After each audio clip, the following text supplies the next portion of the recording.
ಅನೇಕ ಸಮಸ್ಯೆ ಕೊರತೆಯಲ್ಲಿ ಬಿದ್ದು ಹೋದಂಥ ಸ್ಥಿತಿಗಳನ್ನು ನೋಡ್ತಾ ಇದ್ದೇವೆ. ಸಭೆಗಳ ಸ್ಥಿತಿ ನೋಡ್ತೇವೆ ಮತ್ತು ಕುಟುಂಬಗಳ ಸಮಸ್ಯೆ ನೋಡುವಾಗ, ಗಂಡ ಹೆಂಡತಿಯರ ಸ್ಥಿತಿ ನೋಡುವಾಗ, ಮಕ್ಕಳ ಸ್ಥಿತಿ ನೋಡುವಾಗ, ಈ ದಿನಗಳಲ್ಲಿ ಆತ್ಮಿಕವಾದಂಥ ಸ್ಥಿತಿ ನಾವು ಈ ದಿನಗಳಲ್ಲಿ ಹೆಚ್ಚು ನಾವೇನಂತ ಹೇಳಿದ್ರೆ ಕಂಡುಕೊಳ್ಳೋದು ಸಾಧ್ಯ ಆಗ್ತಾ ಇಲ್ಲ. ಅನೇಕ ಮೊದಲಿನ ಪ್ರೀತಿ, ಮೊದಲಿನ ಆಸಕ್ತಿ ಏನಾಗ್ತಾ ಇದೆ, ಕಡಿಮೆ ಆಗ್ತಾ ಬರ್ತಾ ಇದೆ. ಲೌಕಿಕತ್ವ, ಪ್ರಾಪಂಚಿಕತೆ ಹೆಚ್ಚಾಗ್ತಾ ಇದೆ ಎಂಬುದಾಗಿ ನಾವು ನೋಡ್ತೇವೆ.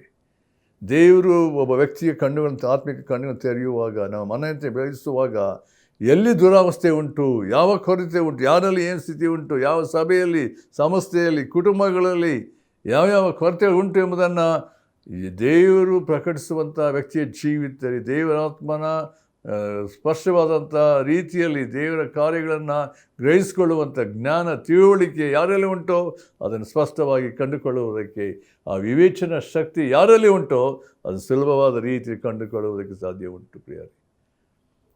ದೇವರ ದೃಷ್ಟಿ ಯಾವಾಗ ನಾವು ಹೊಂದುತ್ತೇನೋ, ಈ ದಿನಗಳಲ್ಲಿ ಅನೇಕ ಸ್ಥಳಗಳಲ್ಲಿ, ಅನೇಕ ಸಭೆಗಳಲ್ಲಿ, ವ್ಯಕ್ತಿಗಳಲ್ಲಿ ನೋಡುವಾಗ, ಕುಟುಂಬಗಳಲ್ಲಿ ಎಂಥ ಒಂದು ದುರಾವಸ್ಥೆಯಲ್ಲಿ ಉಂಟು. ಆ ಮೊದಲಿನ ಪ್ರೀತಿಯನ್ನು ಕಳ್ಕೊಂಡವರಾಗಿ ಏನಾಗ್ತಾ ಇದೆ, ಯಾವ ರೀತಿ ದೇವನು ಈ ಲೋಕವನ್ನು ಪ್ರೀತಿಸಿ ಬಿಟ್ಟು ಹೋದನು ಅದೇ ರೀತಿ ಅನೇಕರ ಜೀವಿತದಲ್ಲಿ ನಂಬಿಕೆ ಭ್ರಷ್ಟರಾದಂಥ ಸಂಗತಿಗಳು ನೋಡ್ತಾ ಇದ್ದೇವೆ. ದೇವರ ವಾಕ್ಯ ನೋಡ್ತೇವೆ, ಮೊದಲಿನವರು ಕಡೆಯವರು ಮೊದಲಿನವರು ಆಗ್ತಾರೆ ಎಂಬ ರೀತಿಯಲ್ಲಿ ನಾನಾ ಸನ್ನಿವೇಶಗಳು, ದೇವರ ವಾಕ್ಯದ ಸತ್ಯತೆಗಳನ್ನು ಅರಿಯದೆ ಅನೇಕರು ಬಿದ್ದು ಹೋದಂಥ ಸ್ಥಿತಿ, ಸೈತಾನ ದಾಳಿ ಒಳಪಟ್ಟು ಹೋದಂಥ ಸಂಗತಿಗಳನ್ನು ನಾವು ನೋಡ್ತೇವೆ. ಇಲ್ಲಿ ಪೌಲನು ದೇವಜನರಿಗೋಸ್ಕರ, ಎಫೆಸ ಸಭೆಗೋಸ್ಕರ ಪ್ರಾರ್ಥಿಸಬೇಕಾದರೆ, ದೇವರೇ, ನಾವು ಅದನ್ನು ಪ್ರತ್ಯೇಕವಾಗಿ 18ನೇ ವರ್ಷದಲ್ಲಿ ಧ್ಯಾನ ಮಾಡ್ತಾ ಬಂದಿದ್ದೇವೆ. ಅಲ್ಲಿ ಹೀಗೆ ನಾವು ನೋಡ್ತೇವೆ, ದಯಮಾಡಿ ನನ್ನೊಂದಿಗೆ ಎಫೆಸ ಪತ್ರಿಕೆ 1ನೇ ಅಧ್ಯಾಯ 18ನೇ ವಚನವನ್ನು ನೋಡಬೇಕೆಂಬುದಾಗಿ ನಿಮ್ಮನ್ನು ಪ್ರೀತಿಯನ್ನು ಕೇಳಿಕೊಳ್ತೇನೆ. ಅಲ್ಲಿ ಹೀಗೆ ಬರೆಯಲ್ಪಟ್ಟಿದೆ, ಆತನು ನಿಮ್ಮ ಮನನೇತ್ರಗಳನ್ನು ಬೆಳಗಿಸಿ ಆತನಿಂದ ಕರೆಸಿಕೊಂಡವರು ನಿರೀಕ್ಷಿಸುವ ಪದವಿ ಎಂಥದೆಂಬುದನ್ನು, ದೇವಜನರೆಂಬ ಆತನ ಸ್ವಾಸ್ಥ್ಯದ ಮಹಿಮತೈಷಯು ಎಂಥದೆಂಬುದನ್ನು ನಂಬುವರಾದ ನಮ್ಮಲ್ಲಿ ಆತನ ಸಾಹಸ ಪರಾಕ್ರಮವು ಎಷ್ಟು ಅತಿಶಯವಾದೆಂಬುದನ್ನು ನೀವು ತಿಳ್ಕೊಳ್ಳುವಂತೆ ಅನುಗ್ರಹಿಸಿ. ಅಂದರೆ ಆತನ ಪ್ರಾರ್ಥನೆಯಲ್ಲಿ ಎಷ್ಟು ಮಟ್ಟಿಗೆ ಆಳವ ಸತ್ಯಗಳಿಂದ ತುಂಬಲ್ಪಟ್ಟಿದೆ ಎಂಬುದಾಗಿ ನಾವು ನೋಡ್ತೇವೆ. ನಾವು ಇದನ್ನು ನೋಡಬೇಕಾದ್ರೆ, ಅಲ್ಲಿ ಇಂಗ್ಲೀಷಲ್ಲಿ ನೋಡಬೇಕಾದ್ರೆ ಪ್ರತ್ಯೇಕವಾಗಿ the eyes of your understanding being enlightened that you may know what is the hope of his calling, what are the riches of the glory of his inheritance in the saints. ಇದು ಈ ವಾಕ್ಯಗಳನ್ನು ನಾವು ಧ್ಯಾನಿಸುವಾಗ ದೇವರು ತನ್ನ ಹೆಚ್ಚಿನ ರೀತಿಯಲ್ಲಿ ತನ್ನ ಕೃಪೆಯನ್ನು ನೀಡಲಿ. ಇವತ್ತು ನಾವು ಅದನ್ನು ಪ್ರತ್ಯೇಕವಾಗಿ ನಾವು ಆಲೋಚನೆ ಮಾಡಬೇಕಾಗಿರುವಂಥ ಸಂಗತಿ, 5ನೇ ಸಂಗತಿ ಏನಂತ ಹೇಳಿದ್ರೆ, ದೇವಜನರೆಂಬ ಆತನ ಸ್ವಾಸ್ಥ್ಯದ ಮಹಿಮಾತಿಶಯವು ಎಂತೆಂದೆಂಬುದನ್ನು ನೀವು ತಿಳ್ಕೊಳ್ಳುವಂತೆ ಅನುಗ್ರಹಿಸಲಿ. The riches of the glory of his inheritance in the saints ಎಂಬುದಾಗಿ ದೇವರಿಗೆ ಮಾತುಗಳನ್ನು ಆಶೀರ್ವದಿಸಿಕೊಡಲಿ. ನಾವು ಪ್ರಾರ್ಥನೆ ಮಾಡೋಣ. ನಮ್ಮ ಪ್ರೀತಿಯುಳ್ಳ ತಂದೆಯ ದೇವರೇ, ನಿನ್ನ ವಾಕ್ಯದ ಸತ್ಯತೆಗಳನ್ನು ಗ್ರಹಿಸಿಕೊಳ್ಳುವಂತೆ ನಮ್ಮ ಮನನೇತ್ರವನ್ನು ಬೆಳಗಿಸಪ್ಪ. ಯಾರ್ಯಾರ್ಯಾವ ಕಾರ್ಯಕ್ರಮಗಳನ್ನು ಕೇಳ್ತಿದ್ದಾರೆ, ಒಬ್ಬೊಬ್ಬರ ಹೃದಯದಲ್ಲಿ ಕಾರ್ಯ ಮಾಡು ದೇವರೇ. ಪ್ರತಿಯೊಬ್ಬರ ಆತ್ಮೀಯ ಕಣ್ಣುಗಳನ್ನು ತೆರೆಯ ಮಾಡಪ್ಪ, ಮನನೇತ್ರ ಬೆಳಗಿಸು. ಆಗಲೇ ಇದರಿಂದಲೇ ನಾವು ಕರ್ತನೆ ನಮ್ಮ ಆತ್ಮಿಕ ಜೀವಿತದಲ್ಲಿ ಬೆಳೆಯುವುದಕ್ಕೆ, ಕಾಣುವುದಕ್ಕೆ, ಅನುಭವಿಸುವುದಕ್ಕೆ, ನಿನಗೆ ಸಮರ್ಪಕವಾದ ಜೀವಿತವನ್ನು ಭೂಲೋಕದಲ್ಲಿ ಜೀವಿಸುವುದಕ್ಕೆ ನಮಗೆ ಸಾಧ್ಯತೆ ಉಂಟಪ್ಪ ದೇವರೇ. ಈ ದಿನಗಳಲ್ಲಿ ಅನೇಕರ ಜೀವಿತದಲ್ಲಿ ಆ ಮೊದಲಿನ ಆಸಕ್ತಿ, ಮೊದಲಿನ ಪ್ರೀತಿ, ಆ ಪ್ರತಿಷ್ಠೆಯ ಜೀವಿತ ಕಳೆದುಕೊಂಡಿದ್ದಾರಪ್ಪ ದೇವರೇ. ಕರುಣಿಸು, ನಮ್ಮ ಕಣ್ಣುಗಳನ್ನು ತೆರೆಯ ಮಾಡು ದೇವರೇ. ನಿನ್ನ ಕರುಣೆಯನ್ನು ತೋರಿಸು ಎಂಬುದಾಗಿ ನಾವು ಬೇಡಿಕೊಳ್ತೇವೆ. ಈ ಸಮಯದಲ್ಲಿ ನಮ್ಮ ವಾಕ್ಯವನ್ನು ಧ್ಯಾನಿಸುವಾಗ ಯಾರು ಕೇಳುತ್ತಿದ್ದ ಒಬ್ಬರ ಹೃದಯದಲ್ಲಿ ಕಾರ್ಯ ಮಾಡು. ಉಜ್ಜೀವನತ ನಮ್ಮ ಹೃದಯಗಳಲ್ಲಿ, ಜೀವಿತಗಳಲ್ಲಿ ನಿನ್ನ ಶ್ರೇಷ್ಠತೆಯನ್ನು ಕಾಣುವಂತೆ ದೇವರೇ ನಡೆಸು. ಪಾಪದ ಎಲ್ಲ ಸ್ಥಿತಿಯಿಂದ, ಲೋಕದ ಸಂಗತಿಗಳಿಂದ, ನಮ್ಮ ಸ್ವಾರ್ಥದ ಸಂಗತಿಗಳಿಂದ ನಮ್ಮನ್ನು ಬಿಡುಗಡೆ ಮಾಡಿ ನಾವು ನಿನ್ನಲ್ಲಿ ಐಕ್ಯವಾಗುವಂತೆ, ನಿನ್ನ ಶಿಲುಬೆಯಲ್ಲಿ ಐಕ್ಯವಾಗುವಂತೆ ದೇವರೇ, ನಿನ್ನ ಪುನರುತ್ಥಾನಶಕ್ತಿ ಬದ ಜೀವಿಸುವಂತೆ ನಮ್ಮ ನಡೆಸು. ಯೇಸು ಕ್ರಿಸ್ತನ ಹೆಸರನ್ನು ಬೇಡ್ತೇವೆ ತಂದೆಯೇ, ಆಮೇನ್. ನಾವು ಎಫೆಸ ಪತ್ರಿಕೆ 1:18 ಇರ್ತಕ್ಕಂಥ ಅಲ್ಲಿ ಇರುವಂಥ 5ನೇ ವಿಷಯಕ್ಕೆ ನಾವು ಬರ್ತಿದ್ದೇವೆ. ಇದರಲ್ಲಿ ಪ್ರಾಮುಖ್ಯವಾಗಿ ನಾವು ಇದು ನೋಡುವಾಗ ಇಲ್ಲಿ ಪೌಲನು ಒಟ್ಟು 6 ವಿಷಯಗಳಿಗಾಗಿ ಪ್ರಾರ್ಥಿಸ್ತಾ ಬಂದವರು. ನಾವು ಇದನ್ನು ಪ್ರತ್ಯೇಕವಾಗಿ ನಾವು ಅದನ್ನು ಆಲೋಚನೆ ಮಾಡಬೇಕಾದ್ರೆ 6 ವಿಷಯಗಳಿಗಾದರೆ, ಮೊದಲನೇದಾಗಿ ದ ಸ್ಪಿರಿಟ್ ಆಫ್ ವಿಸ್ಡಮ್, 17ನೇ ವರ್ಷದಿಂದ ನೋಡಬೇಕಾದ್ರೆ ಈ pride for the spirit of wisdom. ಎರಡನೇದಾಗಿ ದ ಸ್ಪಿರಿಟ್ ಆಫ್ ರೆವಲೇಷನ್. ಆಮೇಲೆ ಮೂರನೇದಾಗಿ ಫುಲ್ ಎನ್ಲೈಟ್ಮೆಂಟ್ ಆಫ್ ಟ್ರೂತ್ ಎಂಬುದಾಗಿ. ಆಮೇಲೆ ನಾಲ್ಕನೇದಾಗಿ the hope of his calling ಎಂಬುದಾಗಿ. ಐದನೇದಾಗಿ the riches of the glory of his inheritance in the saints ಎಂಬುದಾಗಿ. ಮತ್ತು ಆರನೇದಾಗಿ ನಾವು ನೋಡಲಿಕ್ಕಿದ್ದೇವೆ the exceeding greatness of his power to those who believe ಎಂಬುದಾಗಿ 19ನೇ ವರ್ಷದಲ್ಲಿ ಅದನ್ನು ನೋಡಲಿಕ್ಕಿದ್ದೇವೆ. ಅದರಿಂದ ಅಂದರೆ ಪೌಲನು ಈ ಎಫೆಸಸ್ ಸಭೆಗೋಸ್ಕರ ಪ್ರಾರ್ಥಿಸುವಾಗ ಈ 6 ವಿಷಯಗಳಿಗಾಗಿ ಅವರು ಯಾವ ರೀತಿಯಲ್ಲಿ ಅವರು ಕಂಡು ಬರಬೇಕು, ಜೀವಿಸಬೇಕು, ನಡ್ಕೊಳ್ಬೇಕು ಮತ್ತು ದೇವರ ಕಾರ್ಯಗಳನ್ನು ಗಮನಿಸಬೇಕೆಂಬಂಥ ರೀತಿಯಲ್ಲಿ ಇದನ್ನು ಅವರಿಗಾಗಿ ಪ್ರಾರ್ಥಿಸಿದಂಥ ರೀತಿಯನ್ನು ನಾವು ಆಲೋಚಿಸ್ತಾ ಬಂದಿದ್ದೇವೆ. ಈ ಸಮಯದಲ್ಲಿ ನಾವು 5ನೇ ವಿಷಯದಲ್ಲಿ ಆಲೋಚಿಸಬೇಕಾದರೆ ದೇವ ಜನರೆಂಬ ಆತನ ಸ್ವಾಸ್ಥ್ಯದ ಮಹಿಮಾತಿಶಯವು ಏನಂತೆ ಎಂಥದೆಂಬುದನ್ನು ನೀವು ತಿಳ್ಕೊಳ್ಳುವಂತೆ ಅನುಗ್ರಹಿಸಲಿ. ಇಲ್ಲಿ ಪೌಲನ ಪ್ರಾರ್ಥನೆಯ ಶ್ರೇಷ್ಠತೆ ನೋಡುವಾಗ ಅದು ಪ್ರತಿಯೊಬ್ಬ ದೇವರ ಮಕ್ಕಳು ಬರೀ ಸಮಯದಲ್ಲಿದ್ದ ಈಗಲೂ ಎಲ್ಲ ಕಾಲದಲ್ಲಿ ಅದು ಈ ಪ್ರಾರ್ಥನೆ ಅನ್ವಯಿಸುವಂಥದ್ದಾಗಿದೆ ಎಂಬುದಾಗಿ ನೋಡ್ತೇವೆ. ಇದರಲ್ಲಿ ಪೌಲನಿದ್ದಂಥ ಆತ್ಮಿಕ ಜ್ಞಾನ, ತಿಳುವಳಿಕೆ ಎಷ್ಟು ಮಾತ್ರ ದೇವರ ಆತ್ಮನ ಬಲದಲ್ಲಿ ಆತನು ಜೀವಿಸಿದಾಗ ಆತ ಎಂಥ ಒಂದು ಜ್ಞಾನಯುಕ್ತನಾಗಿ ಆತ ಎಲ್ಲ ಕಾರ್ಯಗಳನ್ನು ನಿರ್ವಹಿಸ್ತಾ ಬಂದನು ಎಂಬ ಸಂಗತಿಗಳನ್ನು ನಾವು ನೋಡುವುದಕ್ಕೆ ನಮಗೆ ಸಾಧ್ಯ ಆಗುವಂಥದ್ದಾಗಿದೆ. ಇಲ್ಲಿ ಪೌಲನು ಈ ವಾಕ್ಯದಲ್ಲಿ ನೋಡಬೇಕಾದ್ರೆ ಇಲ್ಲಿ ದೇವರ ಮೆಚ್ಚುಗೆಯಲ್ಲಿ ಮತ್ತು ನಾನಾ ಥರದ ದೇವರ ಕಾರ್ಯಗಳು ನೋಡಬೇಕಾದ್ರೆ ದೇವರ ಅಗಾಧವಾದ ಐಶ್ವರ್ಯ ಮತ್ತು ಏನಂತ ಹೇಳಿದ್ರೆ ದೇವ ಜನರು ಆತನ ಸ್ವಾಸ್ಥ್ಯದ ಮಹಿಮಾತಿಶಯವನ್ನು ಏನಂತ ಹೇಳಿದ್ರೆ ಅದರಲ್ಲಿ ತುಂಬಲ್ಪಡಬೇಕೆನ್ನುವ ಸಂಗತಿ. ಮೊದಲನೇದಾಗಿ ಅದು ಹೇಳಿದ ಸಂಗತಿ ದೇವರ ಮಹಿಮೆಯಲ್ಲಿ ತುಂಬಲ್ಪಡಬೇಕು, ಯಾಕಂದರೆ ಅದು ದೇವರ ಐಶ್ವರ್ಯ ತುಂಬಲ್ಪಟ್ಟಿದೆ. ಅದು ಎರಡನೇದಾಗಿ ಜನರಿಗೆ ದೇವರು ಕೊಟ್ಟಿರುವಂಥ ಆತ ಸ್ವಾಸ್ಥ್ಯದ ಮಹಿಮೆಯಿಂದ ತುಂಬಲ್ಪಡಬೇಕೆಂಬ 2 ಸಂಗತಿಗಳು ಈ ವಾಕ್ಯದಲ್ಲಿ ಹೇಳಲ್ಪಟ್ಟಿದೆ ಎಂಬುದಾಗಿ ನೋಡ್ತೇವೆ. Believers have an inheritance. ವಿಶ್ವಾಸಿಗಳು ಏನಂದರೆ ಕ್ರಿಸ್ತನಲ್ಲಿ ಬಾಧ್ಯತೆಯುಳ್ಳವರಾಗಿದ್ದಾರೆ. 14ನೇ ವರ್ಷದಲ್ಲಿ ಅದನ್ನು ನೋಡ್ತಾ ಇದ್ದೇವೆ. ಎಫೆಸ 1:14 ದೇವರೇ ಅವರಲ್ಲಿ ಬಾಧ್ಯತೆಯುಳ್ಳವನಾಗಿದ್ದಾನೆ, ಅವರು ಆತನ ಅಮೂಲ್ಯ ಸ್ವಾಸ್ಥ್ಯವಾಗಿದ್ದಾರೆ ಎಂಬುದಾಗಿ ಅಂದರೆ ಅರ್ಥ ಆತನ ನಿಧಿ, ಆತನ ಐಶ್ವರ್ಯ ಮತ್ತು ಅವರು ಆತನಿಗೆ ಹೆಚ್ಚಾಗಿ ಏನಂದರೆ ಬೇಕಾಗಿರುವುದರಿಂದ ಅವರಿಗಾಗಿ ತನ್ನ ಮಗನ ಪ್ರಾಣದ ಮೂಲಕ ಅವರನ್ನು ಏನು ಮಾಡಿದ್ದಾನೆ ಕಂಡುಕೊಂಡವನು. 7ನೇ ವರ್ಷದ ನೋಡುವಾಗ ದೇವರು ತನ್ನ ಮಗನಾದ ಯೇಸುಕ್ರಿಸ್ತ ಮೂಲಕವಾಗಿ ಇವರನ್ನು ಕೊಂಡುಕೊಂಡಿದ್ದಾನೆ, ತನ್ನ ಸ್ವಕೀಯ ಪ್ರಜೆಯನ್ನಾಗಿ ಮಾಡಿದ್ದಾನೆ ಎಂಬುದಾಗಿ ನಾವು ನೋಡ್ತೇವೆ.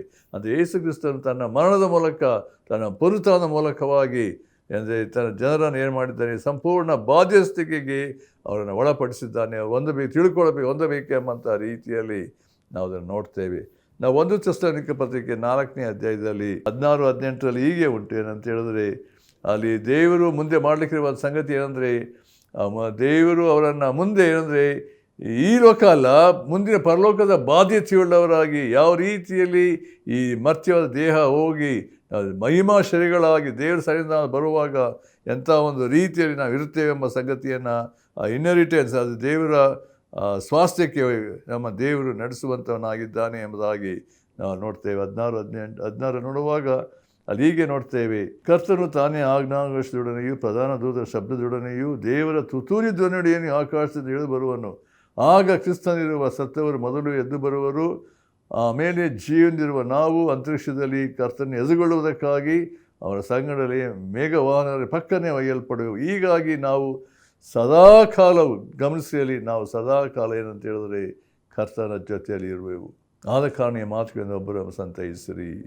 ಅಂದರೆ ನಾವು ದೇವರು ನಮ್ಗೆ ಕೊಟ್ಟಿರುವಂಥ ಬಾಧ್ಯತೆ ಏನಂತ ಹೇಳಿದ್ರೆ ನಾವು ಪರಲೋಕದ ಮಹಿಮೆಯಲ್ಲಿ ಅಂದರೆ ನಾವು ದೇವರ ಕರ್ತನ ಬರುವಾಗ 2ನೇ ಸಾರಿ ಬರುವಾಗ ನಾವು ಯಾರು ಕರ್ತನಲ್ಲಿ ಇದ್ದುವಾಗ ಅವ್ರು ಎತ್ತಲ್ಪಡ್ತಾರೆ, ನಾವು ಸಹ ಎತ್ತಲ್ಪಡ್ತೀವಿ. ಹೀಗಾಗಿ ನಾವು ಕರ್ತನ ಆ ಮಹಿಮೆಯಲ್ಲಿ, ಆ ಒಂದು ಬಾಧ್ಯತೆಯಲ್ಲಿ, ಆ ಪರಲೋಕದ ನಿವಾಸದಲ್ಲಿ ನಾವು ಯಾವಾಗ ಸದಾಕಾಲ ಜೀವಿಸುವಂಥ ಒಂದು ಸಂಗತಿ ಉಂಟು ಎಂಬುದಾಗಿ ನೋಡ್ತೇವೆ. 1 ಪೇತ್ರ 1:9 ನಾವು ಪೇತ್ರ ಅದನ್ನು ಹೇಳಬೇಕಾದ್ರೆ ಒಂದು ಮಾತಿನಲ್ಲಿ ಹೇಳ್ತಿದ್ದಾನೆ. ಏನಂತ ಹೇಳಿದ್ರೆ ಅಲ್ಲಿ ಇರುವಂಥ ಏನೋ ಸಂಗತಿ ಏನಂದರೆ ನೀವು ಆತನನ್ನು ಕಣ್ಣಾರೆ ನೋಡಿಲ್ಲವಾದರೂ ಆತನನ್ನು ಪ್ರೀತಿಸುತ್ತೀರಿ. ನೀವೀಗ ಆತನನ್ನು ಕಾಣದಿದ್ದರೂ ಆತನಲ್ಲಿ ನಂಬಿಕೆ ಇಟ್ಟು ನಿಮ್ಮ ನಂಬಿಕೆಯ ಅಂತ್ಯ ಫಲವಾಗಿರುವ ಆತ್ಮರಕ್ಷಣೆಯನ್ನು ಹೊಂದುವವರಾಗಿ ಶಕ್ಯವಾದಂಥ ಪ್ರಭಾವವುಳ್ಳ ಸಂತೋಷದಿಂದ ಏನಂತೆ ಹರ್ಷಿಸುತ್ತೀರಿ ಎಂಬುದಾಗಿ.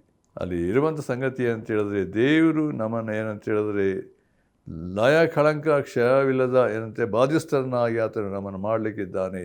4ನೇ ವರ್ಷದಲ್ಲಿರುವಂಥ ಸಂಗತಿ ಏನಂದರೆ, ಜೀವಕರವಾದ ನಿರೀಕ್ಷೆಯನ್ನು ನಮ್ಮಲ್ಲಿ ಹುಟ್ಟಿಸಿ ನಮ್ಮನ್ನು ಲಯ ಕಳಂಕ ಕ್ಷಯವಿಲ್ಲದ ಬಾಧ್ಯತೆಯನ್ನು ಎದುರು ನೋಡುವವರನ್ನಾಗಿ ಮಾಡಿದನು. ಆ ಬಾಧ್ಯತೆಯು ನಿಮಗೋಸ್ಕರ ಪರಲೋಕದಲ್ಲಿ ಇಟ್ಟಿರುವುದು. ನೋಡ್ರಿ, ಇಲ್ಲಿ ಪೇತ್ರನು ವಿಷಯ ಅಂತ ಹೇಳಿದ್ರೆ, ದೇವರ ಮಕ್ಕಳ ಜೀವಿತದಲ್ಲಿ ಏನಂತ ಹೇಳಿದ್ರೆ ಎಂಥ ಬಾಧ್ಯತೆ ಕೊಟ್ಟಿದ್ದಾನಂತೆ, ಲಯ ಕಳಂಕ ಕ್ಷಯವಿಲ್ಲದ ಬಾಧ್ಯತೆಯನ್ನು ಎದುರು ನೋಡುವವರನ್ನಾಗಿ ಮಾಡಿದ್ದಾನೆ. ಆ ಬಾಧ್ಯತೆಯು ನಿಮಗೋಸ್ಕರ ಪರಲೋಕದಲ್ಲಿ ಇಟ್ಟಿರುವುದು. ಅದರ ಯಾವ ಕೊರತೆ ಇಲ್ಲ, ಯಾವ ಸಮಸ್ಯೆ ಇಲ್ಲ, ಯಾವ ದೋಷ ಇಲ್ಲ ಎಂಬುದಾಗಿ ಅರ್ಥ. ಅದು ಪರಲೋಕದಲ್ಲಿ ಏನಂತ ಹೇಳಿದ್ರೆ ದೇವರು ನಮಗೋಸ್ಕರ ಸಿದ್ಧ ಮಾಡಿರುವಂಥ ಒಂದು ಸಂಗತಿ. ಅದು 1 ಪೇತ್ರ 1:4 ಸ್ಪಷ್ಟಪಡಿಸಿರುವಂಥ ಆ ಸಂಗತಿಯನ್ನು ನಾವು ನೋಡ್ತೇವೆ. ಕೊಲೊಸ್ಸೆ ಪತ್ರಿಕೆ 1:5 ನಾವು ನೋಡುವುದಾದರೆ ಅಲ್ಲಿ ಇನ್ನೊಂದು ಮಾತನ್ನು ಹೇಳ್ತಿದ್ದಾನೆ. 1:5 ಏನಂತ ಹೇಳಿದ್ರೆ, ಕ್ರಿಸ್ತ ಯೇಸುವಿನಲ್ಲಿ ನೀವು ಇಟ್ಟ ನಂಬಿಕೆಯ ವಿಷಯದಲ್ಲಿಯೂ ದೇವಜನರ ಮೇಲಿರುವ ಪ್ರೀತಿಯ ವಿಷಯದಲ್ಲಿಯೂ ನಾವು ಕೇಳಿ ಪರಲೋಕದಲ್ಲಿ ಪರಲೋಕದಲ್ಲಿ ನಿಮಗೋಸ್ಕರ ಸಿದ್ಧವಾಗಿರುವ ಮಹಾಪದವಿಯನ್ನು ನೆನೆಸುತ್ತಾ. ನೋಡಿರಿ, ಇಲ್ಲಿ ಪೌಲನ ಒಂದು ಆಲೋಚನೆ ಉದ್ದೇಶ ಅಂತ ಹೇಳಿದ್ರೆ, ಅವನ ದೃಷ್ಟಿ ಏನಾಗಿತ್ತೆ ಅಂತ ಹೇಳಿದ್ರೆ, ಎಲ್ಲ ಪತ್ರಿಕೆ ಬರೆಯಬೇಕಾದ್ರೆ ಆ ಪರಲೋಕದ ದೃಷ್ಟಿಯುಳ್ಳವನಾಗಿ ಆತನು ದೇವಜನರಿರ್ತಕ್ಕಂಥ ಸಂಗತಿ ಏನು ಹೇಳ್ತಿದ್ದಾನೆ, ಪರಲೋಕದಲ್ಲಿ ನಿಮಗೋಸ್ಕರ ಏನಂತೆ ಸಿದ್ಧವಾಗಿರುವ ಮಹಾಪದವಿಯನ್ನು ನೆನೆಸುತ್ತಾ ನಾವು ಪ್ರಾರ್ಥನೆ ಮಾಡುವಾಗೆಲ್ಲ ನಿಮ್ಮ ನಿಮಿತ್ತವಾಗಿ ನಮ್ಮ ಕರ್ತನಾದ ಯೇಸು ಕ್ರಿಸ್ತನ ತಂದೆಯಾಗಿರುವ ದೇವರಿಗೆ ಸ್ತೋತ್ರ ಮಾಡುತ್ತೇವೆ. ನೀವು ಆ ಪದವಿಯನ್ನು ಕುರಿತು ನಿಮ್ಮ ಬಳಿಗೆ ಬಂದಿರುವ ಸುವಾರ್ತೆ ಸತ್ಯವಾಕ್ಯದಿಂದ ಮೊದಲೇ ಕೇಳಿದ್ದೀರಿ.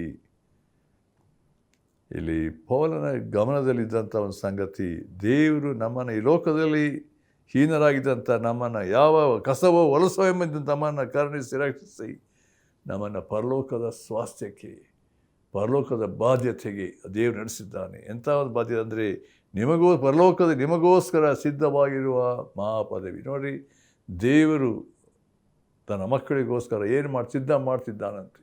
ಯೇಸು ಕ್ರಿಸ್ತರು ಯೋಹಾನ ಸುವಾರ್ತೆ 14ನೇ ಅಧ್ಯಾಯದಲ್ಲಿ ಅದನ್ನು ನೋಡಬೇಕಾದ್ರೆ ಸ್ಪಷ್ಟವಾಗಿ ಗೊತ್ತಾಗ್ತದೆ. ಅನೇಕ ಸಾರಿ ಓದಿದ್ದೇವೆ ಅದನ್ನು. ನಿಮ್ಮ ಹೃದಯವು ಏನಂತೆ ಕಳವಳಗೊಳ್ಳದಿರಲಿ, ದೇವರು ನಂಬಿರಿ, ನಾನು ನಂಬಿರಿ. ನಾನು ನಿಮಗೋಸ್ಕರ ಏನಂದರೆ ಬಿಡಾರವು ಸಿದ್ಧ ಮಾಡೋಕ್ಕೆ ಹೋಗ್ತೇನೆ. ನಾನು ತಿರುಗಿ ಬರ್ತೇನೆ, ನಿಮ್ಮನ್ನು ಕರ್ಕೊಂಡು ಹೋಗ್ತೇನೆ. ಯಾಕೆಂದರೆ ನಾನಿರೋ ಸ್ಥಳದಲ್ಲಿ ನೀವಿರಬೇಕು. ನೋಡಿ, ದೇವರ ಉದ್ದೇಶ ಆಲೋಚನೆ ಅಂದರೆ, ನಾನು ನಿಮಗೋಸ್ಕರ ಬಿಡಾರವನ್ನು ಪ್ರಿಪೇರ್ಗೆ ಬ್ಯೂಟಿಫುಲ್ ಮ್ಯಾನ್ಷನ್ ಎಂಬುದಾಗಿ ಹೇಳಲ್ಪಟ್ಟಿದೆ. ಮ್ಯಾನ್ಷನ್ ಯಾರಿಗೆ? ದೇವರ ಮಕ್ಕಳಿಗೆ. ದೇವರ ಮಕ್ಕಳಿಗೆ ಎಂಥ ಒಂದು ಶ್ರೇಷ್ಠವಾದಂಥ ನಿರೀಕ್ಷೆ, ಪದವಿ, ಪರಲೋಕದ ಬಾಧ್ಯತೆ ದೇವರು ತನ್ನ ಮಕ್ಕಳಿಗೋಸ್ಕರ ಈಸ್ ಪ್ರಿಪೇರಿಂಗ್. ಇದು ಏನಂತ ಹೇಳಿದ್ರೆ ಒಂದು ಕಟುಕತೆ ಅಲ್ಲ. ದೇವರು ತನ್ನ ಮಕ್ಕಳಿಗೋಸ್ಕರ ಎಂಥ ಒಂದು ಶ್ರೇಷ್ಠವಾದಂಥ ದೀರ್ಘಾಲೋಚನೆಯುಳ್ಳವರಾಗಿ ತಾನು ಕಾರ್ಯಗಳನ್ನು ಮಾಡಿ ನಿರ್ವಹಿಸಬೇಕೆಂಬುದಾಗಿದ್ದಾನೆ.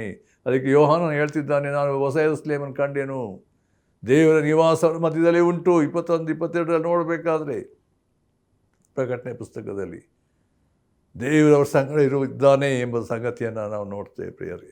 ಅಂದರೆ ದೇವ ಜನರಿಗೋಸ್ಕರ ದೇವರು ಮಾಡಿರುವಂಥ ಕಾರ್ಯಗಳು ಎಷ್ಟು ವಿಶೇಷವಾದದ್ದು. ಆತನ ಸ್ವಾಸ್ಥ್ಯದ ಮಹಿಮಾತಿಶಯ ಏನೆಂಬುದನ್ನು ತಿಳ್ಕೊಳ್ಬೇಕು. ದೇವರು ನಮ್ಮನ್ನು ಯಾಕೆ ಕರೆದಿದ್ದಾನೆ? ನಮ್ಮನ್ನು ಬರೇ ಏನಂತ ಹೇಳಿದ್ರೆ ಪಾಪದಿಂದ ಬಿಡುಗಡೆ ಮಾಡಿದ ಅಷ್ಟೇ ಅಲ್ಲ, ನಮ್ಮನ್ನು ರಕ್ಷಿಸಿದ ಸಂಗತಿಗಳಲ್ಲ. ನಮ್ಮ ಮುಂದಿನ ಸಂಗತಿ, ನಾವು ಈ ಲೋಕವನ್ನು ಬಿಟ್ಟ ನಂತರ ಮುಂದೆ ಪರಲೋಕದ ಬಾಧ್ಯತೆ ಇರತಕ್ಕಂಥ ಶ್ರೇಷ್ಠವಾದ ಸಂಗತಿ. ಇದರ ಸ್ಪಷ್ಟವಾದ ತಿಳುವಳಿಕೆ, ಜ್ಞಾನ ಸ್ಪಷ್ಟವಾಗಿ ದೇವ ಜನರಿಗೆ ಸ್ಪಷ್ಟವಾಗಿ ಗೊತ್ತಾಗಬೇಕು. ಯಾವಾಗ ನಮ್ಮ ಮನನೀಯತೆ ಬೆಳೆಸಲ್ಪಡುವಾಗ, ದೇವರ ವಾಕ್ಯದ ಸತ್ಯತೆಗಳು ನೋಡುವಾಗ, ದೇವರು ವಾಗ್ದಾನ ಮಾಡಿರುವಂಥ ನಂಬಿಕಸ್ಥರ ದೇವರು ಅದನ್ನು ತನ್ನ ಮಕ್ಕಳಿಗೋಸ್ಕರ ಕೊಡಲಿಕ್ಕಿರುವಾಗ ನಮ್ಮ ದೃಷ್ಟಿ, ಗಮನ, ದೇವರೇನು ಎಂಥ ದೇವರಾಗಿದ್ದಿ, ನಮ್ಮನ್ನು ಎಂಥ ರೀತಿ ಕರುಣಿಸಿ ನಮ್ಮನ್ನು ಮಹಿಮೆಯಲ್ಲಿ ನಡೆಸಬೇಕೆಂಬುದಾಗಿದ್ದಿ.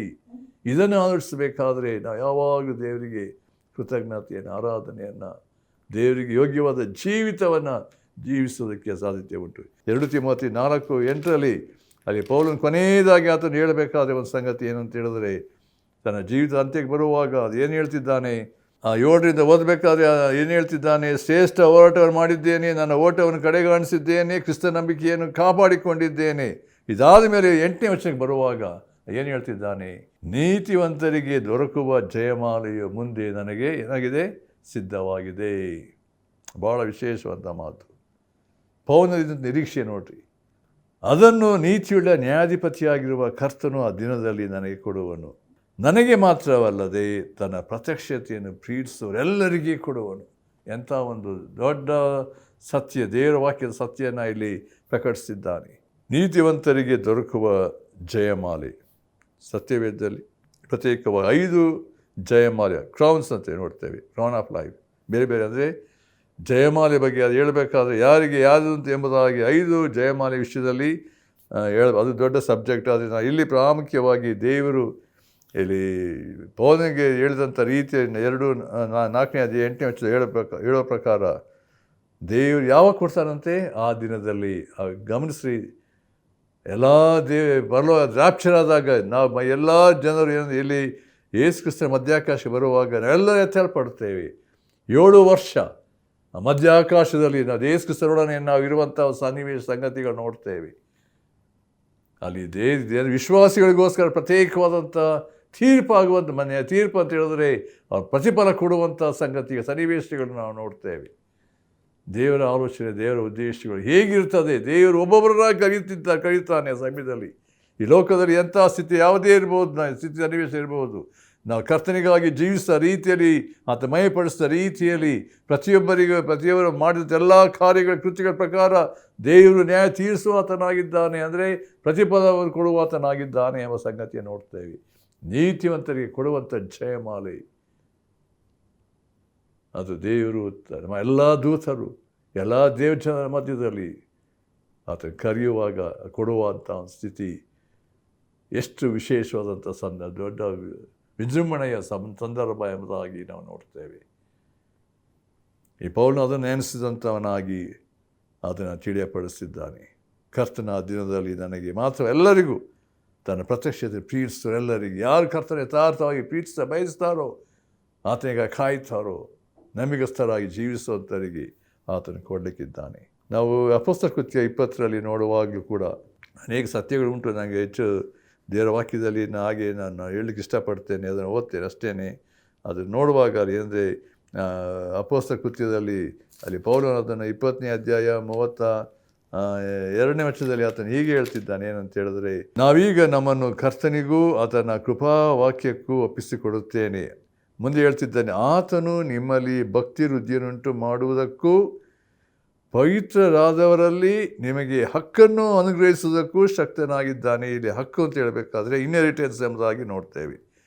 ಪವಿತ್ರರಾದವರಲ್ಲಿ ನಿಮಗೆ ಏನಂದರೆ ಆ ಬಾಧ್ಯತೆಯನ್ನು, ಹಕ್ಕನ್ನು ಅನುಗ್ರಹಿಸುವುದಕ್ಕೂ ಶಕ್ತನಾಗಿದ್ದಾನೆ ಎಂಬುದಾಗಿ ಇರುವಂಥ ಮಾತು. ಅದೇ ರೀತಿಯಲ್ಲಿ ನಾವು ನೋಡ್ತೇವೆ ರೋಮಾಪುರ ಪತ್ರಿಕೆ 8ರಲ್ಲಿ ಇರುವಂಥ ಸಂಗತಿ 8:16-17 ಹೀಗೆ ಉಂಟು. ಏನಂತ ಹೇಳಿದ್ರೆ, ನಾವು ದೇವರ ಮಕ್ಕಳಾಗಿದ್ದೇವೆ ಎಂಬುದಕ್ಕೆ ಪವಿತ್ರಾತ್ಮನೇ ನಮ್ಮ ಆತ್ಮದೊಂದಿಗೆ ಸಾಕ್ಷಿ ಹೇಳುತ್ತಾನೆ. ಮಕ್ಕಳಾಗಿದ್ದರೆ ಬಾಧ್ಯರಾಗಿದ್ದೇವೆ, ದೇವರಿಗೆ ಬಾಧ್ಯರು, ಕ್ರಿಸ್ತನೊಂದಿಗೆ ಬಾಧ್ಯರು. ಹೇಗೆಂದರೆ ಕ್ರಿಸ್ತನಿಗೆ ಸಂಭವಿಸಿದ ಬಾಧೆಗಳಲ್ಲಿ ನಾವು ಪಾಲುಗಾರಾಗುವುದಾದರೆ ಆತನ ಮಹಿಮೆಯಲ್ಲಿಯೂ ನಾವು ಪಾಲುಗಾರಾಗುವೆವು. ಇದು ಬಾಧ್ಯತೆ ವಿಷಯದಲ್ಲಿ ಮಾತಾಡ್ತಿದ್ದಾರೆ. ಇನ್ಹೆರಿಟೆನ್ಸ್ ಏನಂತ ಹೇಳಿದ್ರೆ, ದೇವರು ನಮ್ಗೆ ಏನಂತ ಹೇಳಿದ್ರೆ ಹಕ್ಕನ್ನು ಮಾತ್ರವಲ್ಲ, ಕರ್ತನ ನಮ್ಮನ್ನು ಏನಂತ ಹೇಳಿದ್ರೆ ಯಾವ ಸ್ಥಿತಿಗೆ ನಮಗೆ ಕರೆದಿದ್ದಾನೆ. ಮತ್ತು heirs of God, joint heirs with Christ ಎಂಬುದಾಗಿ ಹೇಳಲ್ಪಟ್ಟಿದ್ದಂಥ ಸಂಗತಿ. ನಾವು ಯೇಸು ಕ್ರಿಸ್ತನೊಡನೆ ಐಕ್ಯವಾಗಿದ್ದೇವೆ ಅಂತ ಹೇಳಿದ್ರೆ, ಅದರಲ್ಲಿ ಏನಂತ ಹೇಳಿದ್ರೆ ನಮಗೆ ಬಾಧ್ಯತೆಯನ್ನು ಆತನು ಕೊಟ್ಟಿದ್ದಾನೆ ಎಂಬುದಾಗಿ ನಾವು ನೋಡ್ತೇವೆ. ಆಮೇಲೆ ಕೊಲಸ್ಯರಿಗೆ ಅದನ್ನು ನಾವು ಇನ್ನೊಂದರಲ್ಲಿ 1:12 ಅದನ್ನು ನೋಡಿದ್ದೇವೆ. ಅದನ್ನು ಇರುವಂಥ ಇನ್ನೊಂದು ಸಂಗತಿ ಏನಂತ ಹೇಳಿದ್ರೆ, ಅಲ್ಲಿ ಇನ್ನೊಂದು ಮಾತನ್ನು ಪೌಲನು ಹೇಳಬೇಕಾದ್ರೆ 1:12 ಹೀಗೆ ಉಂಟು. ಅಲ್ಲಿ ಬೆಳಕಿನ ರಾಜ್ಯದೊಳಗೆ ದೇವ ಜನರ ಬಾಧ್ಯತೆಯಲ್ಲಿ, ತಿರುಗಿ ನೋಡಿ, ಬಾಧ್ಯತೆ ಅಂತ ಹೇಳಿದ್ರೆ ಇನ್ಹೆರಿಟೆನ್ಸ್, ಬಾಧ್ಯತೆಯಲ್ಲಿ ಪಾಲ್ಗಾರಾಗುವುದಕ್ಕೆ ನಿಮ್ಮನ್ನು ಯೋಗ್ಯರನ್ನಾಗಿ ಮಾಡಿದ ತಂದೆಗೆ ಕೃತಜ್ಞತಾ ಸ್ತುತಿ ಮಾಡುವವರಾಗಿರಬೇಕೆಂತಲೂ ದೇವರನ್ನು ಬೇಡಿಕೊಳ್ಳುತ್ತಿದ್ದೆ. ಪೌಲನ ಪ್ರಾರ್ಥನೆ ಅಂತ ಹೇಳಿದ್ರೆ, ಬೆಳಕಿನ ರಾಜ್ಯದೊಳಗೆ ದೇವ ಜನರ ಬಾಧ್ಯತೆಯಲ್ಲಿ ಪಾಲ್ಗಾರಾಗುವುದಕ್ಕೆ, ಪಾರ್ಟ್ನರ್ಶಿಪ್ ನೋಡಿ ಅಂದರೆ ಬಾಧ್ಯತೆಯಲ್ಲಿ ಪಾಲುವುದಕ್ಕೆ ನಿಮ್ಮನ್ನು ಯೋಗ್ಯರನ್ನಾಗಿ ಮಾಡಿದಂಥ ದೇವರು. ಈ ಪೌಲನಲ್ಲಿದ್ದ ಸಂಗತಿ ದೇವರ ಮಕ್ಕಳ ಬಾಧ್ಯತೆ ಅಂತ ಹೇಳಿದರೆ ಮುಂದೆ ಎಂಥ ಒಂದು ಸ್ಥಿತಿಗೆ ದೇವರು ನಮ್ಮನ್ನು ನಡೆಸಲಿಕ್ಕಿದ್ದಾನೆ ಅದನ್ನು ನೆನೆಸಿದಂಥವರಾಗಿ ನಿಮಗೋಸ್ಕರ ನಾನು ಪ್ರಾರ್ಥಿಸ್ತೇನೆ ಎಂಬುದಾಗಿ ಪ್ರತ್ಯೇಕವಾದಂಥ ವಿಷಯ ಪ್ರಾರ್ಥನೆ ವಿಷಯದಲ್ಲಿ ಆತನವರ ಬಗ್ಗೆ ಹೇಳುವಂಥವನಾಗಿದ್ದಾನೆ ಎಂಬುದಾಗಿ ನಾವು ನೋಡ್ತೇವೆ. ಹೀಗೆ ನಾವು ದೇವರ ವಾಕ್ಯದ ಅನೇಕ ಭಾಗದಲ್ಲಿ ನೋಡುವಾಗ ಪರಲೋಕದ ಕರ್ತನಿಂದ ಪರಲೋಕದ ಬಾಧ್ಯತೆಯನ್ನು ಪ್ರತಿಜ್ಞೆಯನ್ನು ಹೊಂದಿದಂಥವರಿಗೆ ದೇವರು ತಿಳಿಸುವ ಸಂಗತಿ ಕೊಲೊಸ್ಸೆ 3:20 ನೋಡ್ತೇವೆ. ಮತ್ತು ಈ ಪ್ರಕಟಣೆ 21:7 ಇನ್ನೊಂದು ನೋಡ್ತೇವೆ, ಜಯ ಹೊಂದುವವನು ಇವುಗಳಿಗೆ ಬಾಧ್ಯನಾಗಿರುವನು ಎಂಬುದಾಗಿ. He who overcomes will inherit all things, I will be his God and he will be my son. ಹೀಗೆ ಅಂದರೆ ಪ್ರಕಟಣೆ 21:7 ಹೇಳುವ ಪ್ರಕಾರ. ಮತ್ತು ನಾವು ಇನ್ನೂ ಅನೇಕ ಭಾಗದಲ್ಲಿ ಉಂಟು. ಆಮೇಲೆ ನಾವು ಮತ್ತಾಯನ ಸುವಾರ್ತೆ 25:34 ಮತ್ತು ಯಾಕೋಬ 2:5 ನೋಡಬೇಕಾದ್ರೆ ದೇವರು ನಮಗೆ ಎಂಥ ಒಂದು ವಿಶೇಷವಾದಂಥ ಆಶೀರ್ವಾದ ಬಾಧ್ಯತೆಯನ್ನು ಕೊಟ್ಟಿದ್ದಾನೆ ಎಂಬುದಾಗಿ ನಾವು ನೋಡ್ತೇವೆ. ನಾವು ಪ್ರತ್ಯೇಕವಾಗಿ ಹೊಸ ಒಡಂಬಡಿಕೆ ಮತ್ತಾಯನ ಸುವಾರ್ತೆ ಬರುವಾಗ ಅಲ್ಲಿ ಪೇತ್ರನ ಮಾತು ಕೇಳ್ತಾನೆ. ಯೇಸು ಕ್ರಿಸ್ತನನ್ನು 19ನೇ ಅಧ್ಯಾಯದಲ್ಲಿ ಇರುವಂಥ ಒಂದು ಮಾತು ಭಾಳ ವಿಶೇಷ ಸಂಗತಿ. 27ನೇ ವಚನ 19ನೇ ಅಧ್ಯಾಯ 27 ಮತ್ತಾಯನ ಸುವಾರ್ತೆ. ಆಗ ಪೇತ್ರನು ಆತನನ್ನು, ಇಗೋ ನಾವು ಎಲ್ಲ ಬಿಟ್ಟು ನಿನ್ನನ್ನು ಹಿಂಬಾಲಿಸಿದೆವು, ನಮಗೋಸ್ಕರ ಏನು ದೊರಕುವುದು ಎಂದು ಕೇಳಲು. ನೋಡಿ, ಪೇತ್ರನ ಪ್ರಶ್ನೆ ಯಾವ ರೀತಿ ಉಂಟು. ಯೇಸು ಅವನಿಗೆ, ನಿಮಗೆ ಸತ್ಯವಾಗಿ ಹೇಳುತ್ತೇನೆ, ಹೊಸ ಸೃಷ್ಟಿಯಲ್ಲಿ ಮನುಷ್ಯಕುಮಾರನು ತನ್ನ ಮಹಿಮೆಯ ಸಿಂಹಾಸನದ ಮೇಲೆ ಕೂತುಕೊಳ್ಳುವಾಗ ನನ್ನನ್ನು ಹಿಂಬಾಲಿಸುವ ನೀವು ಸಹ 12 ಸಿಂಹಾಸನಗಳ ಮೇಲೆ ಕೂತುಕೊಂಡು ಇಸ್ರಾಯೇಲಿನ 12 ಕುಲಗಳಿಗೆ ನ್ಯಾಯ ತೀರಿಸುವಿರಿ. ಮತ್ತು ನನ್ನ ಹೆಸರಿನ ನಿಮಿತ್ತ ಮನೆಯನ್ನಾಗಲಿ, ಅಣ್ಣ ತಮ್ಮಂದಿರನ್ನಾಗಲಿ, ಅಕ್ಕ ತಂಗಿಯರನ್ನಾಗಲಿ, ತಂದೆಯನ್ನಾಗಲಿ, ತಾಯನ್ನಾಗಲಿ, ಮಕ್ಕಳನ್ನಾಗಲಿ, ಭೂಮಿಯನ್ನಾಗಲಿ ಬಿಟ್ಟಿರುವವರಿಗೆ ಅನೇಕ ಪಾಲು ಹೆಚ್ಚಾಗಿ ಸಿಕ್ಕುವುದು ಮತ್ತು ಅದು ಅವರು ನಿತ್ಯ ಜೀವಕ್ಕೆ ಬಾಧ್ಯರಾಗುವರು. 30ನೇ ವಚನ. ಆದರೆ ಬಹುಮಂದಿ ಮೊದಲಿನವರು ಕಡೆಯವರಾಗುವರು, ಕಡೆಯವರು ಮೊದಲಿನರಾಗುವರು. ಪೇತ್ರನು ಕೇಳಿದಂಥ ಪ್ರಶ್ನೆ, ನಾವೆಲ್ಲವನ್ನು ಬಿಟ್ಟು ಹಿಂಬಾಲಿಸಿದೆವು, ನಮಗೇನು ಮುಂದೆ ಏನು ಉಂಟು ನಮಗೆ? ಯೇಸು ಕ್ರಿಸ್ತನು ಹೇಳಬೇಕಾದ್ರೆ ಎಂಥ ನೀವು ಮುಂದೆ 12 ಸಿಂಹಾಸನ ಕೂತು ಇಸ್ರಾಯೇಲನ್ನು ನೀವು ಏನು ಮಾಡಿ ನ್ಯಾಯ ತೀರಿಸುವಂಥವರಾಗಿದ್ದೀರಿ. ಇನ್ನೊಂದು ಸತ್ಯ, ನನ್ನ ನಿಮಿತ್ತವಾಗಿ ಯಾರು ಎಲ್ಲವನ್ನು ಬಿಟ್ಟಿದ್ದಾರೋ, ಎಲ್ಲ ಕಳ್ಕೊಂಡಿದ್ದಾರೋ, ಪರಲೋಕದಲ್ಲಿ 100ಕ್ಕೆ 100 ಸಿಗ್ತದೆ ಎಂಬ ರೀತಿಯಲ್ಲಿ ಯೇಸು ಕ್ರಿಸ್ತನು ಹೇಳಿರುವಂಥ ಸಂಗತಿಯನ್ನು ನೋಡ್ತೇವೆ ಪ್ರಿಯರೇ. ಅಂದರೆ ಯೇಸು ಕ್ರಿಸ್ತನು ಪ್ರತ್ಯೇಕವಾಗಿ ಅನೇಕ ಸತ್ಯಗಳು ಉಂಟು. ನಾವು ಕೀರ್ತನೆ 16 ನೋಡುವಾಗ 5:6 ಮತ್ತು ಕೀರ್ತನೆ 73:25 ನೋಡುವಾಗ ದೇವರು ನಮಗೆ ಆತನೇ ನಮಗೆಲ್ಲ ಸರ್ವಸ್ವವಾಗಿದ್ದಾನೆ ಎಂಬುದಾಗಿ ನಾವು ನೋಡ್ತೇವೆ. ಮತ್ತು 1 ಯೋಹಾನ ಪತ್ರಿಕೆ 3:1-3 ಕಳೆದ ಸಂಗತಿಗೆ ಆಲೋಚನೆ ಮಾಡಿದ್ದೇವೆ. ಯೇಸು ಕ್ರಿಸ್ತನ ಪ್ರತ್ಯಕ್ಷನಾಗುವಾಗ ಅದನ್ನು ಹಾಗೆ ಆಗ್ತೇವೆ, ಆತನ ಹಾಗೆ ಇರ್ತೇವೆ ಎಂಬ ಸಂಗತಿಯನ್ನು ಫ್ಯೂಚರ್ ಗ್ಲೋರಿ ಬಗ್ಗೆ ಹೇಳಲ್ಪಟ್ಟೆ. ಆದ್ದರಿಂದ ಪ್ರಿಯರೇ, ಈ ಮಾತುಗಳನ್ನು ಕೇಳುವ ಅನೇಕ ಸಂಗತಿಗಳು ಸತ್ಯ ನನಗೆ ಸಮಯ ದೇವರು ನಿಲ್ಲಿಸ್ತಾ ಇದ್ದೇನೆ. ಕರ್ತನ ನಿಮಿತ್ತವಾಗಿ ನಾವೆಲ್ಲರೂ ಕಳ್ಕೊಂಡಿರ್ಬೋದು, ಎಲ್ಲ ನಷ್ಟವಾಗಿರ್ಬೋದು. ಆದರೆ ಒಂದು ದೇವರು ತನ್ನ ಮಕ್ಕಳಿಗೋಸ್ಕರ ಸಿದ್ಧ ಮಾಡಿರುವಂಥದ್ದು ಅದು ಕಣ್ಣು ಕಾಣಲಿಲ್ಲ, ಕಿವಿ ಕೇಳಲಿಲ್ಲ, ಅನೇಕರಿಗೆ ಗೊತ್ತಿಲ್ಲ, ಹೃದಯ ಬಾರು ಮುಟ್ಟಲಿಲ್ಲ ಅನೇಕ ಸಂಗತಿಗಳು. ಆದರೆ ದೇವರು ತನ್ನ ಜನರಿಗೋಸ್ಕರ ಸಿದ್ಧ ಮಾಡಿರುವ ಸಂಗತಿಗಳು ಆ ನಂಬಿಕೆ ಮೂಲಕವಾಗಿ ಕಾಣುವಾಗ, ದರ್ಶಿಸುವಾಗ, ನೋಡುವಾಗ ಈ ಲೋಕದ ಎಲ್ಲ ಸಂಗತಿಗಳು ಅಲ್ಪವೇ ಎಂಬುದಾಗಿ ನೋಡ್ತೇವೆ. ಆದ್ದರಿಂದ ದೇವರ ಸನ್ನಿಧಾನದಲ್ಲಿ ನಾವು ದೇವರ ಕಾರ್ಯಗಳನ್ನು ಆಲಿಸುವಾಗ ವಾಗ್ದಾನ ಮಾಡಿದ ಆತ ನಂಬಿಕಸ್ತನು ತನ್ನ ಕಾರ್ಯಗಳ ಉದ್ದೇಶಗಳನ್ನು ನಿರ್ವಹಿಸುವನಾಗಿದ್ದಾನೆ.